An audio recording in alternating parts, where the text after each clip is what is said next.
Greetings, friends, in the name of our Lord and Savior Jesus Christ, the God who created the institution called marriage.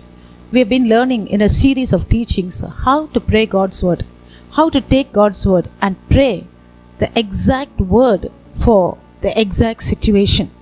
We have different types of problems in our life. We face different types of situations in our life, but we always usually pray a general prayer. But in this series of teachings, we are learning how to take a specific verse from God's word, how to take a specific promise from God's word in line with our problem and stand on that promise and claim our answer.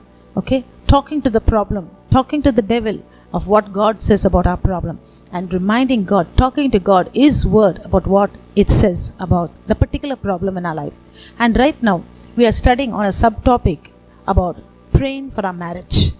Marriage is an institution that God Himself created, and it has to be good. In Genesis chapter 1, we see when God created everything, He created the light and He said, looked at it and said, it is good. He created the earth, He looked at it and said, it's good. He created the sun and the moon and the stars, He looked at it and said, it's good. He created the animals, He said, it's good. And then He created man and woman, and you know what He said? He said, it is very good. So something, if it is very good, if God says it's good, it has to be good. And if God says it's very good, it has to be very good. But now, if we look at today's world, if we look at the marriage situation in today's world, it definitely does not look like it is good. Look at the marriage today. Look at marriage situations today. Look at married couples today. Look at the home today. What a state it is. 50% of marriages today end in a divorce, and the remaining part of them have no other go, have no other way, and that is why they are stuck in that marriage. But friends, I want to tell you, if God created something and if God said it's very good, it has to be very good. Then the problem is somewhere else. Okay? See, marriage relationship is not a spiritual relationship. And so the moment, it's not like, salvation, the moment we accept Jesus, we become clean in our spirit. Everything becomes new. Nothing wrong there. But there's problem in our mind, problem in our body. In the same way, marriage, it's not a spiritual relationship. It is a worldly relationship. And so, when two individuals from two different backgrounds, two different families, two different types of upbringing, two different natures, when they come together, there is always friction. It takes some time to adjust to each other. But we as married couples, we as a husband and wife, we as parents, we have to constantly pursue love and growth in our marriage. Okay? Because God desires it. God says in the book of Malachi, I hate divorce. And if God says something, He means it. He does not use vain words. He hates divorce.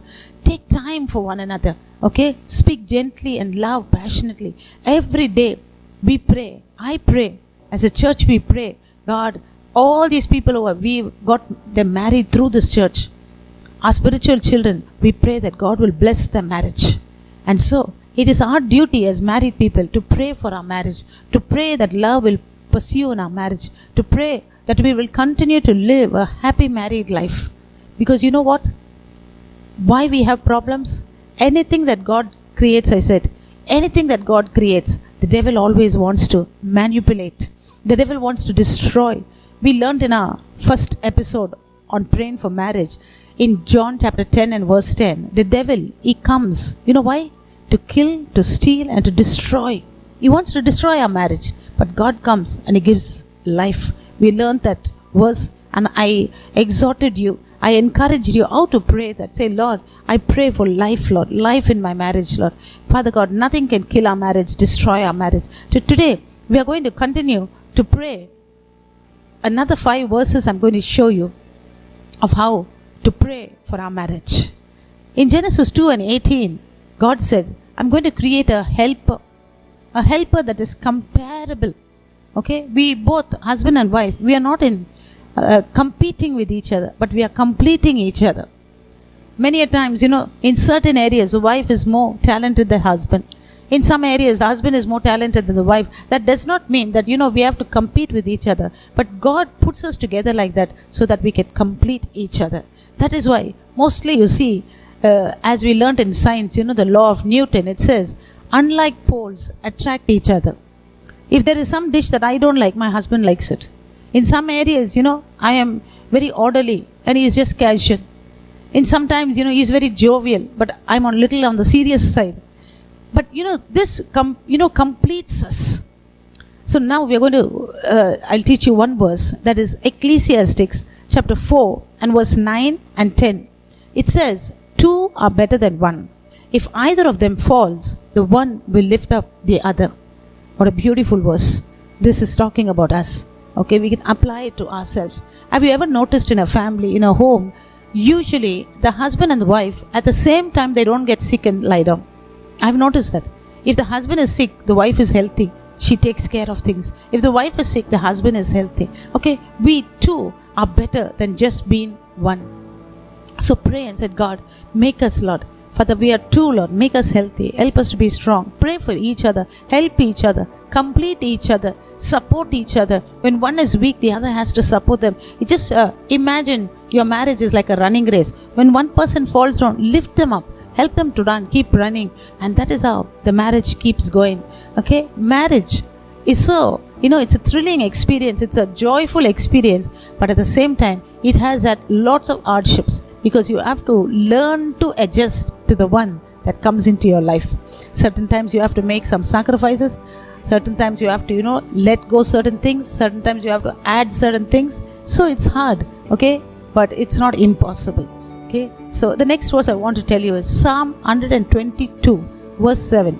This says, may there be peace within your walls. The psalmist is talking about it. You pray. When I get up in the morning, usually, I pray for my children. I pray for my husband. I bless them. Okay? They may be sleeping. I put my hands on their head and I pray for them. I bless them. I pray for my elder daughter, for her children, for her husband. They are in a ministry in a different area. But I pray, God, bless their ministry. Help them to fall in love with you more than anybody else, Lord.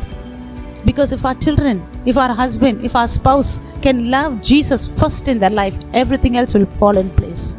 Okay, don't pray that God must love that your spouse must love you more than God. They must love God more than you. Only then the equation works out well. So pray and say, Lord, let there be peace within my walls, Lord. Let there be peace within my family. And another verse I want to tell you is from Proverbs 5 and 18.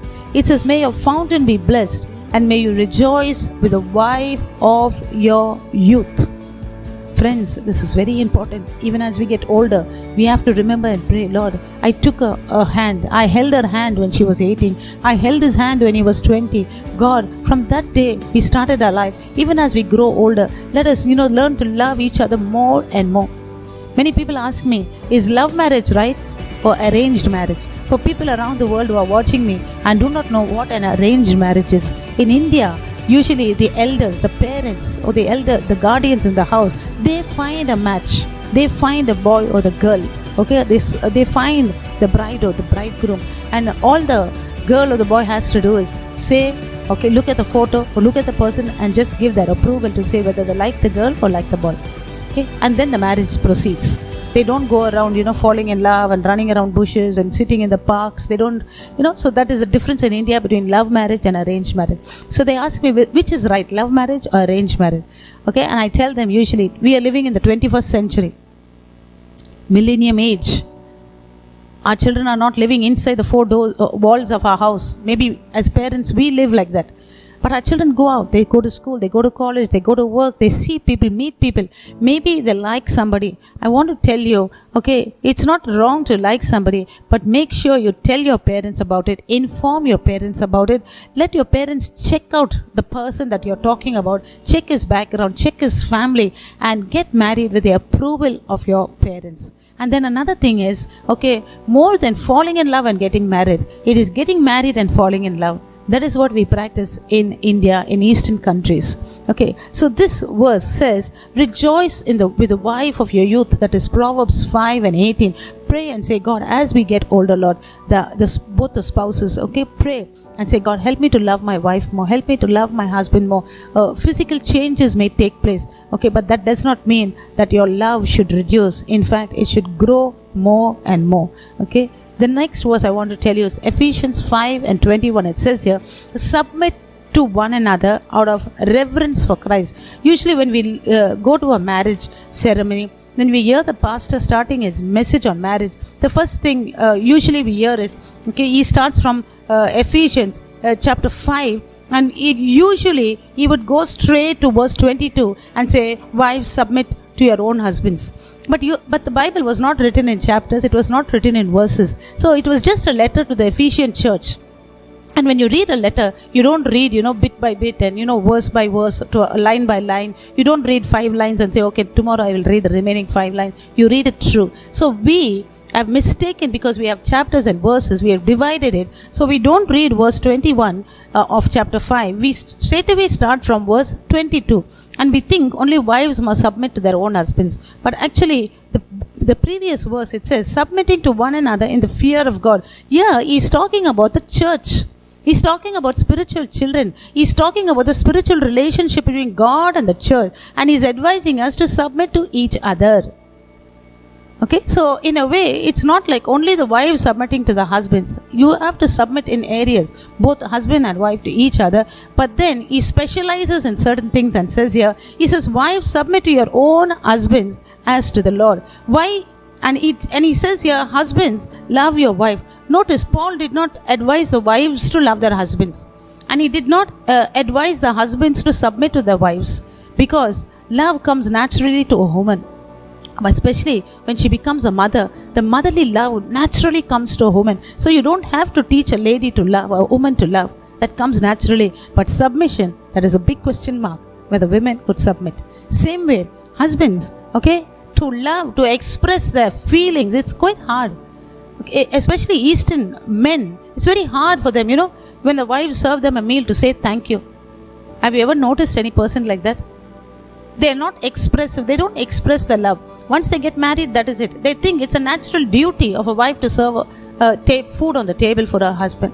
So they don't even think it's necessary to say a thanks or to appreciate her cooking. So that is why Paul says here, love your wives, express, say good words, talk kind words, talk loving words. Okay, so this is the way we submit to each other. Wives, learn to be submissive, learn to be gentle. Husbands, learn to be expressive. Learn to show, speak words of kindness. Okay, pray that and say, Lord, help me, Lord. Whatever, whether you are the husband or the wife who's watching me, whichever part you're awake in, pray, Lord, help me to love my wife. Help me to appreciate her. Help me to speak kind words. If you're a wife, pray and say, Lord, help me. It's quite hard, especially, me, I used to be the most petted in the house. So for me to submit to somebody, it was quite a little hard, okay? And I'm still learning. So in a way, so in that case, you must pray and say, Lord, help me, Lord, to submit. Help me as a wife to submit to my husband. Certain things that he does, it does not please me. But for the sake of peace, I submit to him. I accept the decision. And then when you pray, God will change his heart. Another verse I want to tell you is 1 John chapter 4 and verse 18. It says here, there is no fear in love, but perfect love casts out fear. Friends, as we get married, as we started to live as husband and wife, as we are living in a family, there is no place for fear. You've seen some homes, when they hear the father's bike or they hear the sound of the car, the mommy would tell the children, Daddy's come, be quiet. That is a sign of fear. The wives, who are so jovial in the house and talking with the children, laughing, the moment she hears her husband is coming, appearance change, she becomes very silent. Fear. Paul, when he was writing to Timothy, he says, God has not given us a spirit of fear, but of power, love, and of a sound mind. Don't have fear in the house, okay? Love should be there. Love will cast out fear. When you love somebody, you will definitely not do something that hurts them. So, pray about this and say, Lord, that I feel a fear about my wife, a fear about my husband. My children fear me. Let the spirit of fear go. Let the spirit of love be in my family. And another verse that I want to tell you, it is 1 Peter 3 and 7. It says here, husbands, live with your wife in an understanding way. 1 Peter 3, 7. Husbands, live with your wife in an understanding way. Husbands, pray about this. Say, Lord, I can't understand a lot. Because man's wiring and woman's wiring are different completely. Men are not expressive, women are expressive. Men are not emotional, women are emotional. Okay, so sometimes when the women get so emotional, the man does not know how to handle it. Sometimes when the men are not expressive, not talking good words, the women do not know how to handle it. So we must pray about this. And husbands, pray and say, Lord, help me to to handle my wife, Lord, to understand my wife, Lord, to treat my wife, Lord, in an understanding way. Same way, wives, pray, God, give me understanding about my husband. And the Lord who created this, who started this institution of marriage, and you know what? The best, the comparison, the best relationship that he could show to the world of how he loves the church is a marriage relationship. The best relationship that he could show about how the church should, be in a relationship with God, he chose a marriage relationship. And that means he loves our marriage, and he wants us to love our marriage and to continue to live a happy married life. And remember, God hates divorce. And not only that, divorce affects our children. And because of divorce today, we could find the younger generation suffering psychologically, suffering mentally, suffering in every way. And that is why when it comes to an outbreak in society, we find many of these children who come out on the streets for riots, many of the children who come out on the streets, as gay people, many of the children who come out as lesbians, many of the children who end up in prison come out from a marriage that has not been a happy marriage. And that is why we have so much of problem in society. So husband and wife, not just for your sakes, for our children's sake, we have to live a happy married life. And so let's pray about it, overcome, and put the devil to shame, because it is the devil behind our marriage that is trying to destroy it. And God will give us the strength to live a happy married life. God bless you.